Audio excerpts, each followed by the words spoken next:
Beyond Time, bab 877-878. Untuk melihat video selengkapnya, sahabat bisa kunjungi playlist yang telah Sabta Novel sediakan. Yuk mari, kita berimajinasi bersama dan masuk ke alur ceritanya.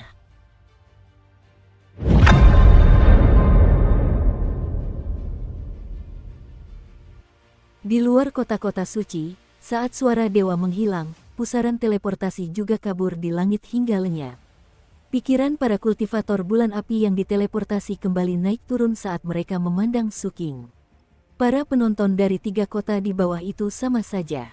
Tatapan mereka saat memandang Suking dipenuhi dengan kejutan dan kerumitan. Namun, itu berbeda dari saat Suking meraih juara pertama di segmen pertama. Kali ini, tidak banyak tatapan provokatif. Mampu menaklukkan Jiuli dan menerima berbagai hadiah dari ketiga hakim, semua ini sudah menunjukkan kualifikasi Suking. Selain itu, fluktuasi dalam garis keturunan mereka dan perasaan tertindas yang samar menyebabkan mereka secara naluriah mengabaikan identitas Suking sebagai manusia. Oleh karena itu, di tengah tatapan rumit semua orang, Suking melangkah keluar dan turun dari langit, berjalan menuju kota suci. Aku harus memulihkan diri dengan baik selama 7 hari ini. Perburuan alam ilahi berikutnya adalah fokus utama dari perburuan agung surga mistik bulan api ini. Suking merenung. Dia sudah merasakan keberadaan kapten dan tahu semuanya baik-baik saja, jadi dia tidak menghampirinya untuk memberi salam. Namun, tepat saat dia hendak pergi, sebuah suara dingin terdengar dari belakangnya. Tunggu, suara ini membawa maksud sebuah hukum. Saat suara itu terdengar, riak muncul di kehampaan. Hukum-hukum di sekitarnya juga terpengaruh, memberikan perasaan bahwa kehampaan telah menjadi kental. Seolah-olah bergerak dengan paksa di lingkungan ini akan mendatangkan malapetaka dari segala arah. Suking menyipitkan matanya dan menatap dingin ke belakang. Orang yang berbicara adalah Flame Mystic. Meskipun resonansi dari garis keturunannya membuat Flame Mystic merasa sangat tidak nyaman, penindasan dan kemarahan di hatinya menjadi kekuatan baru yang menghapus segalanya. Setelah dia berbicara, tatapannya bertemu dengan tatapan Suking. Hanya dengan sekali pandang, jurang di antara mereka berdua tampak runtuh dan suara ledakan menggema. Hukum-hukum di dalamnya runtuh tetapi berubah menjadi benang-benang yang berisi kehendak Flame Mystic dan berenang di sekitar Suking. Kabut kelabu di sekitar Suking bergolak, memancarkan tekanan. 9 kepala Jiuli memperlihatkan kilatan gelap di mata mereka, siap menyerang. Suking menyipitkan matanya. Perasaan yang diberikan oleh ahli sihir api ini jauh melebihi perasaan yang diberikan oleh Jidongzi. Mata Flame Mystic menyipit. Dia sudah yakin bahwa pihak lain bukanlah orang yang dia cari. Orang yang dia cari terutama menggunakan sikap dingin yang aneh, sementara Suking jelas mempraktikkan dao pembantaian. Oleh karena itu, dia menarik pandangannya dan menyebarkan indera ilahinya yang dipenuhi dengan hawa dingin dan keganasan, menyelimuti para kultivator lain yang telah berteleportasi kembali. Kalian semua, berhenti juga. Ekspresi para kultivator yang telah kembali itu berubah. Status Flame Mystic mulia dan dia adalah eksistensi puncak di generasi ras surga Flame Moon Mystic ini. Oleh karena itu, meskipun indera ilahinya tidak dapat menyebabkan fluktuasi garis keturunan seperti milik Suking, namun tetap memiliki kekuatan yang menakutkan. Hanya Suking yang tak lagi mempedulikannya. Ia berjalan maju menuju kota suci. Flame Mystic tidak peduli dengan kepergian Suking. Dia memusatkan seluruh perhatiannya pada para pendatang baru lainnya. Dia yakin bahwa malapetaka terkutuk itu pasti bersembunyi di antara mereka. Dia memeriksanya satu persatu. Namun, pada akhirnya, dia tetap tidak menemukan apapun. Kecuali jika dia membunuh semua orang, dia tidak akan bisa menemukannya. Frustrasi dan niat membunuh di hatinya semakin memuncak dan ekspresinya menjadi sangat muram. Namun, jelas tidak realistis untuk membunuh di sini. Oleh karena itu, Flame Mystic menekan niat membunuh di dalam hatinya dan meninggalkan tempat ini. Setelah dia pergi, para kultivator bulan api yang telah berteleportasi kembali terkejut dan segera bubar. Sebagian berkumpul dengan keluarga mereka dan sebagian lagi terbang bergabung dengan para kultivator dari ras mereka. Namun, ketika para kultivator yang telah mengalami wilayah pegunungan dan lautan kembali ke ras mereka, berita tentang Suking di wilayah pegunungan dan lautan segera menyebar. Jidongzi dibunuh oleh Suking. Masalah ini bagaikan badai, menimbulkan gelombang di hati para kultivator surga mistik bulan api. Bahkan para ahli dari generasi yang lebih tua pun termenung dalam pikiran yang mendalam. Namun, Su Qing tidak memperhatikan semua itu. Saat itu, dia sedang berjalan menuju kediamannya di kota. Informasi yang dia peroleh tentang perburuan di alam ilahi muncul kembali dalam pikirannya. Ketiga dewa akan membuka jalan menuju alam ilahi dan membiarkan api itu mengalir. Para kultivator bulan menerobos masuk untuk memburu makhluk-makhluk dari alam ilahi. Secara lahiriah, masalah ini adalah ujian bagi kultivator api bulan oleh ketiga dewa. Namun, setelah mengalami kejadian di wilayah pegunungan dan lautan dan mengetahui sejarah sebenarnya, apa tujuan sebenarnya dari ketiga dewa tersebut yang berusaha membuka alam ilahi? Di tengah pikiran-pikiran itu, Su Qing tiba-tiba berhenti dan menoleh ke belakang. Sesosok muncul dari belakang dan langsung mendekat. Ia berhenti puluhan meter jauhnya. Ia tak lain adalah Tian Mozi. Selamat, rekan Taois Su. Anda akan segera mencapai posisi surga mistik agung ras bulan api. Ekspresi Tian Mozi dipenuhi kesalehan dan tatapannya penuh gairah. Suaranya sangat bersemangat. Setelah selesai berbicara, dia bahkan membungkuk kepada Su Qing. Ada apa? Su Qing langsung mengabaikan perkataan Tian Mozi dan berbicara dengan tenang. Tian Mozi berkedip. Meskipun sikap Su Qing dingin, itu tidak memengaruhi antusiasmenya. Terutama ketika dia memikirkan kejadian di belakang Su Qing di wilayah pegunungan dan laut. Tian Mozi semakin yakin bahwa dia harus menjalin hubungan baik dengannya. Oleh karena itu, dia berbicara dengan tergesa-gesa. Saudara Su, segmen ketiga dari perburuan agung surga mistik bulan api saya adalah perburuan alam ilahi. Meskipun saudara Su sudah banyak mengetahui tentang perburuan alam ilahi berkat koneksi dan sumber daya Anda, saya melihat mistik api yang sombong itu berbicara kasar barusan. Saya khawatir dia memiliki niat buruk terhadap saudara Su selama perburuan alam ilahi. Oleh karena itu, aku memiliki beberapa informasi tentang alam ilahi di sini. Ini mungkin dapat membantu saudara Su di alam ilahi dan mencegahmu menjadi korban tipu daya dari ahli mistik api yang hina, picik, dan penuh perhitungan itu. Ekspresi Su Qing agak aneh.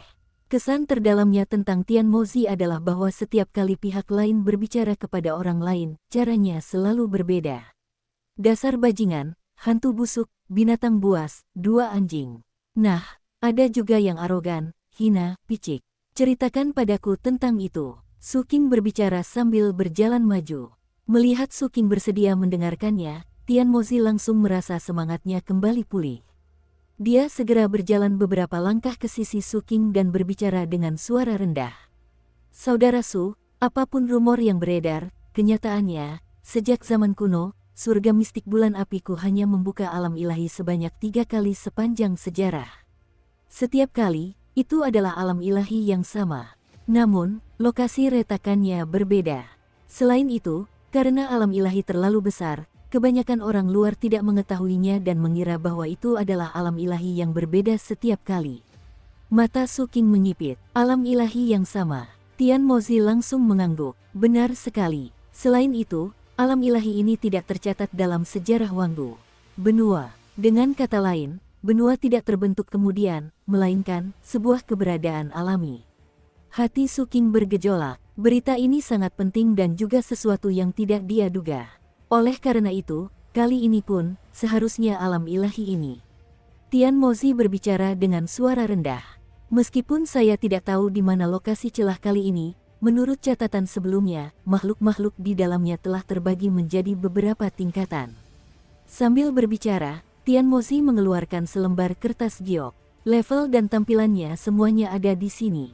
Selain itu, beberapa kali sebelumnya berjalan lancar karena suatu kondisi penting. Yaitu, tidak ada dewa di alam ilahi ini. Su Qing berhenti di tempatnya.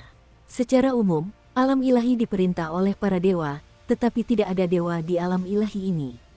Keluarga asalku telah menganalisis masalah ini sebelumnya. Ini pasti alasan mengapa alam ilahi ini selalu dipilih setiap kali selama perburuan agung. Selain itu, mungkin ada motif lain yang lebih dalam. Tian Mozi memandang gunung suci dan segera mengalihkan pandangannya, lalu menatap Su Qing. Su Qing mengangguk dan mengerti maksud pihak lain. Kebenaran bukanlah sesuatu yang dapat kita analisis. Namun, meskipun perburuan itu sendiri berbahaya bagi kita, manfaatnya juga sangat mencengangkan. Semua makhluk hidup di alam ilahi adalah harta karun. Jiwa mereka dapat dimurnikan menjadi dao surgawi dan tubuh mereka dapat memberi nutrisi berupa daging, darah, dan kultivasi. Namun, ada juga kekurangannya, yaitu berburu makhluk-makhluk tersebut. Alam ilahi akan membentuk tanda kutukan. Semakin banyak yang kau bunuh dan semakin tinggi level makhluk yang kau bunuh, semakin dalam tanda kutukan ini. Namun, alam ilahi ini tidak memiliki pemilik, jadi seberapa dalam pun tanda ini, tidak apa-apa. Di segmen ini, kriteria untuk memilih juara pertama adalah melihat kedalaman nilai yang diberikan. Su King mengangguk, meskipun dia belum pernah secara pribadi mengalami membunuh makhluk dari alam ilahi dan tanda kutukan, dia secara tidak langsung telah merasakannya. Saat itu, di pilar pemisah awal mutlak di benua Yinghuang, pertama kali dia merasakan asal-usul Dewi Merah adalah dari sebuah tanda di pilar tersebut. Tanda itu terbentuk dari makhluk-makhluk alam ilahi yang dibunuh oleh Kaisar Hantu. Apakah ada hal lain? Tanya Su King. Melihat Su King berinisiatif berbicara, Tian Mozi merasa gembira. Karena itu, dia menceritakan semua yang dia ketahui. Begitu saja, ketika mereka berdua tiba di kediaman Su King memiliki pemahaman yang lebih baik tentang alam ilahi. Akhirnya, Tian Mozi mundur beberapa langkah, menangkupkan tinjunya, dan membungkuk kepada Su King. Kakak Su, aku berharap kau meraih kemenangan di alam ilahi dan berhasil menduduki peringkat pertama. Kau akan menjadi surga mistik agung bulan apiku. Tolong perhatikan para serigala di alam ilahi itu. Mereka sangat ganas dan menyimpan niat jahat, terutama si idiot ahli sihir api itu. Jadi, jika Anda memiliki perintah, beritahu saya ketika waktunya tiba. Saya, Tian Mozi, pasti akan melaksanakannya. Setelah itu, Tian Mozi menangkupkan kedua tangannya dan pergi. Setelah mengantar Tian Mozi pergi, informasi yang disampaikan pihak lain kepadanya di perjalanan terlintas di benak Su King. Kemudian, ia berjalan masuk ke kediamannya dalam diam. Begitu dia melangkah masuk, hal pertama yang dilihatnya adalah sosok punggung yang familiar berdiri di samping jendela rumah itu. Su King berkedip, dia tahu bahwa kapten akan melakukan sandiwara. Karena itu, dia duduk di samping dan mengeluarkan sebuah apel. Sambil makan, dia menunggu dalam diam. Dukung terus channel YouTube Sabta Novel. Tidak lama kemudian, desahan panjang yang dipenuhi kesedihan, kemalangan, dan kesuraman bergema di kediaman itu. Adik junior, tahukah kau betapa sulitnya bagi kakak tertua kali ini? Sebelum kapten selesai berbicara, Su King melemparkan token tulang yang diberikan oleh Hakim Api Bulan. Aku mengerti, kakak tertua, kau menginginkan ini, jadi kau bisa mendapatkannya. Kapten itu secara naluriah berbalik dan menangkapnya. Dia menatap Su King dan merasa sedikit canggung. Alasan berpura-pura kasihan yang telah dia persiapkan dalam pikirannya tidak bisa diucapkan saat ini. Namun, mengingat statusnya, dia menunjukkan ekspresi misterius dan berbicara dengan suara rendah. King kecil, aku tidak akan mengambil barang-barangmu begitu saja, bagaimana kalau aku memberitahumu sebuah rahasia tentang flame mistik? Ketika Su King mendengar ini, dia melirik kapten. Sebelumnya, di luar Gunung Ilahi, dia secara alami merasakan persembunyian kapten. Selain itu, flame mistik telah menyelidiki dengan niat membunuh kemudian dan ada juga informasi tentang hutan Sanchi di wilayah pegunungan dan lautan. Semua ini cocok. Kapten pasti mengalami konflik hebat dengan flame mistik.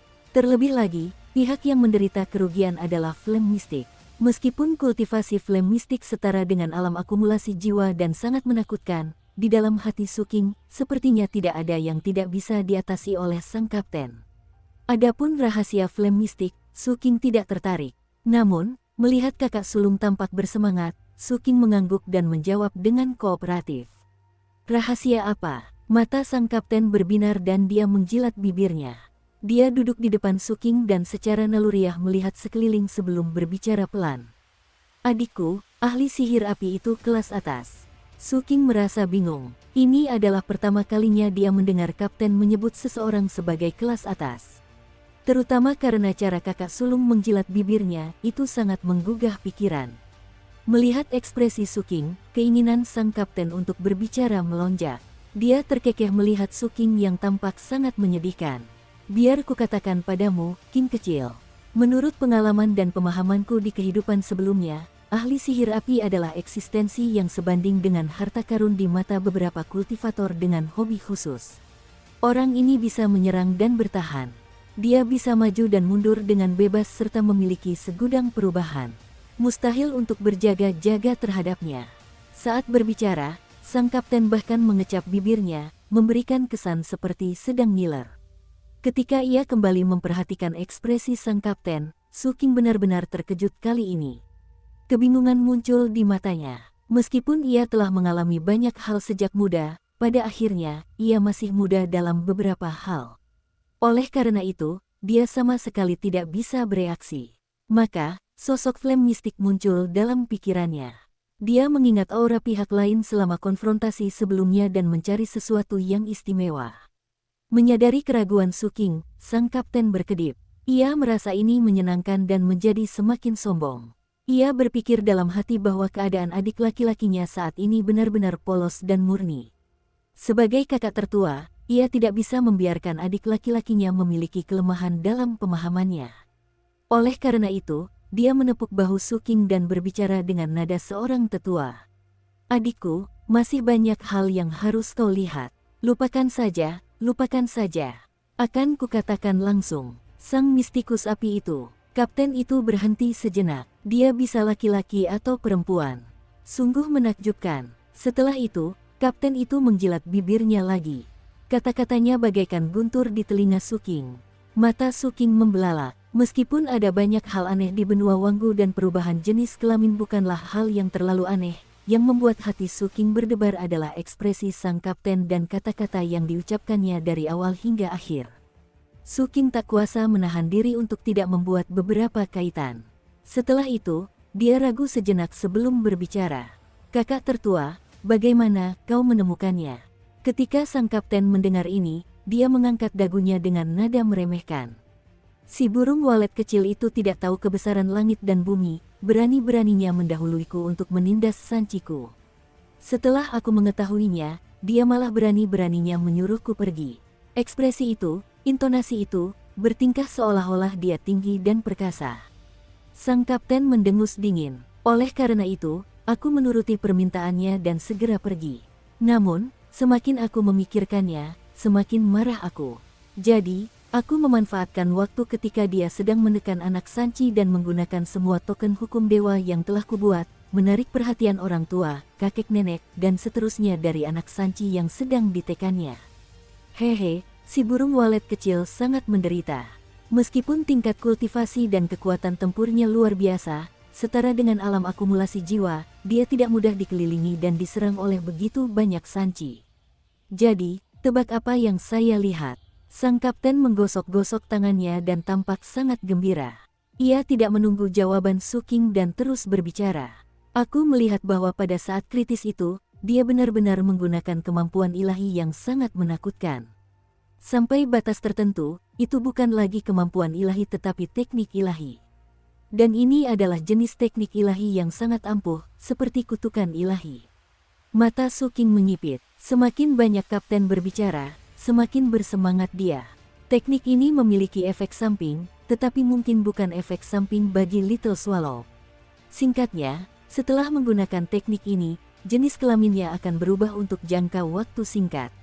Biar kukatakan padamu, King kecil, aku melihat sendiri bahwa setiap kali dia menggunakannya, dia berubah menjadi perempuan.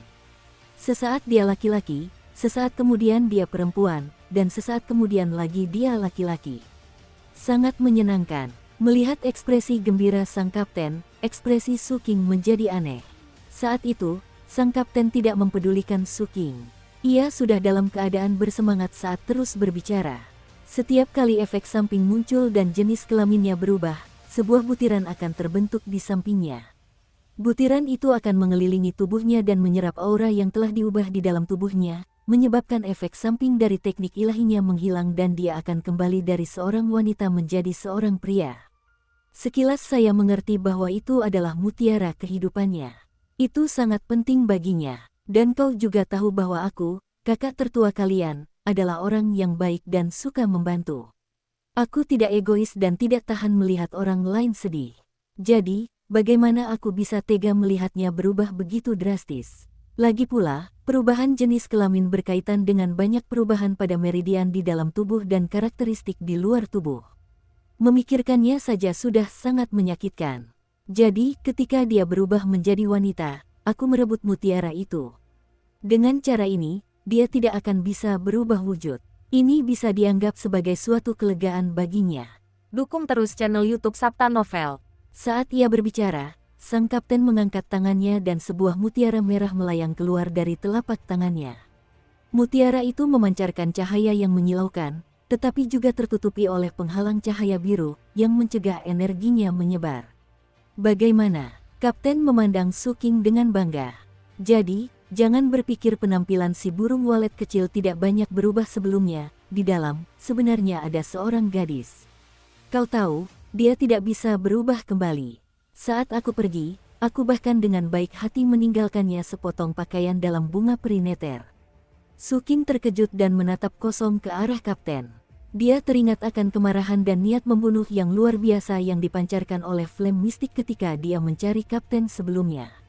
Sekarang, dia mengerti alasannya. Pantas saja, Su Qing menghela napas. Kapten tertawa dan menyimpan mutiara itu. Dia berdiri dan meregangkan badan, merasa puas. Ia merasa perjalanannya ke wilayah pegunungan dan laut kali ini sangat mengasyikkan dan panennya pun melimpah. Namun, ketika ia memikirkan Jiuli milik Su Qing, ia ragu sejenak. Pada akhirnya, dia tidak bisa menahan rasa ingin tahunya dan bertanya. Su Qing mengatakan yang sebenarnya kepadanya. Setelah mendengar Su Qing menceritakan seluruh kisahnya, mata sang kapten membelalak. Ia terdiam lama sebelum menghentakkan kakinya dengan keras. Swallow telah membuang-buang waktuku. Seharusnya aku juga ikut serta dalam hal seperti ini. Sungguh kesempatan yang terlewatkan. Su Qing tidak berbicara. Sang kapten menghela napas panjang dan duduk kembali. Ekspresi termenung muncul di wajahnya. Setelah sekian lama, matanya berbinar dan dia bergumam. Meskipun saya melewatkan kesempatan ini, hal ini juga mengkonfirmasi salah satu dugaan saya sebelumnya. Ini memberikan bukti kuat tentang apa yang akan kita lakukan selanjutnya. Setelah mengatakan itu, sang kapten menatap Su Qing. Matanya berbinar dan dipenuhi amarah. Adikku, selama pembukaan alam ilahi kali ini, awalnya aku hanya memiliki 10% kepercayaan diri atas apa yang akan kulakukan. Tapi setelah mendengar Anda mengatakan ini, kepercayaan diri saya menjadi lebih besar. Kali ini, aku akan mengajakmu melakukan sesuatu yang super besar yang melampaui semua yang pernah kita lakukan sebelumnya. Su Qing langsung menjadi waspada. Ungkapan, lakukan sesuatu yang besar, selalu menjadi pertanda buruk baginya, karena setiap kali kapten mengucapkannya, itu berarti mereka akan berada dalam bahaya besar. Terlebih lagi, tingkat kegilaannya semakin lama semakin mencengangkan. Jika ditelusuri kembali, semuanya berawal dari daging binding, patung ras mayat laut, pencurian pakaian berharga perineter, putra Dao Surgawi, gurun pasir hijau, dan pembantaian Dewi Merah. Semuanya menjadi semakin berlebihan. Nah, sang kapten benar-benar mengucapkan kata super. Kewaspadaan Su Qing seketika mencapai puncaknya. Dia menatap kapten dan tak kuasa menahan napas. Kakak tertua, mari kita jangan mencari kematian. Sang kapten tersenyum misterius. Jangan khawatir, aku sudah merencanakan ini sejak lama sekali. Dengan kata-katamu yang memverifikasi dugaanku, kali ini benar-benar aman. Sang kapten menepuk dadanya dengan keras. Mendengar kata-kata kapten, seluruh bulu kuduk Su Qing berdiri dan pikirannya bergejolak. Dia merasa bahwa kapten mungkin benar-benar akan melakukan sesuatu yang sangat menakutkan kali ini. Tepat ketika dia hendak mengatakan sesuatu, tubuh sang kapten bergoyang dan dia menghilang dari kediaman itu. Kata-kata terakhirnya masih terngiang di telinga Su Qing. Adikku, jangan khawatir. Aku akan keluar sebentar dan melakukan persiapan terakhir untuk acara besar kita. Di dalam rumah, Su Qing terdiam. Setelah sekian lama, tekad terpancar di matanya. Berdasarkan pemahamannya tentang sang kapten dan beberapa firasat yang muncul di hatinya saat ini, dia memutuskan bahwa setelah memasuki alam ilahi kali ini, tujuannya hanyalah untuk mengumpulkan Dao Surgawi dan mendapatkan tanda-tanda tersebut. Adapun masalah besar sang kapten, dia jelas tidak akan berpartisipasi. Lagi pula, dia tidak berpikir dia memiliki hobi mempertaruhkan nyawanya. Memikirkan hal ini, Dia menarik napas dalam-dalam dan menutup matanya untuk bermeditasi, memelihara penyimpanan magus kelimanya. Sambil mempertahankan kondisi puncaknya, dia juga meningkatkan penyerapan 95 tablet ilahi di dalam penyimpanan tersebut. Begitu saja, waktu berlalu. 6 hari berlalu dan waktu hampir habis. Tersisa sekitar 15 menit sebelum alam ilahi perburuan agung terbuka. Ketika Su King bangkit dan hendak meninggalkan kediamannya, sang kapten kembali. Hal pertama yang dilakukannya saat kembali adalah mengeluarkan sebotol minuman sebelum Su King sempat berbicara. Setelah itu, tubuhnya roboh di depan Su King, berubah menjadi cacing biru yang masuk ke dalam botol. Adikku, masukkan aku ke dalam tas penyimpananmu dan kita akan berangkat. Hampir seketika suara kapten terdengar dari botol. Fluktuasi energi yang mengejutkan menyebar dari gunung ilahi, menyapu ke segala arah. Di tengah gemuruh suara itu, 3 indera ilahi yang menakutkan telah meliputi wilayah yang luas tersebut. Aura para dewa menyelimuti segalanya. Semua makhluk hidup di bawah tingkat dewa gemetar hebat pada saat itu. Sebuah suara ilahi yang dingin bergema di seluruh dunia. Alam ilahi akan segera terbuka. Semua anak-anak, majulah. Su King mengambil botol tempat kapten berada dan menyimpannya di dalam tas penyimpanannya. Setelah itu, tubuhnya terhuyung dan dia menghilang dari rumah. Saat ia muncul di udara, ia melihat 3 sosok raksasa dan dahsyat berdiri di gunung suci di kejauhan. Api matahari, api bulan, dan api bintang. Ketiga dewa itu bertindak bersama-sama.